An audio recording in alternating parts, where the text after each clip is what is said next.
Ako'y Pilipino sa puso at isipan. Pilipinas ang bansang aking tinitirhan. Nasa lahi ko ang pagiging makabayan.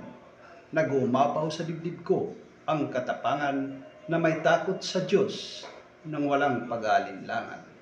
Sa nangyayaring katiwalian sa ating bayan, pagnanakaw sa kaban ng ating kayamanan, kung saan may ilang politiko sangkot sa katiwalian na nagpapahirap sa tao kaya binabaha ang bayan.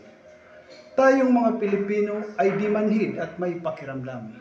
Sa mga kaganapang katiwalian, tayo'y makialam. Sa mapayapang busis na pamamaraan, huwag nating hayaan na malugmok ang bayan. Sa mga may kapangyarihan at katungkulan, nais namin sa inyo ipaalala at ipaalam na ang mandato ninyo paglingkuran ang bayan at mamamayan, hindi pansariling kapakanan at kabutihan ng iilan, kundi ang pakinggan ninyo at aksyonan ang hinaing at tinig ng mga mamamayan. Isang mapagpalang araw, mga Lods.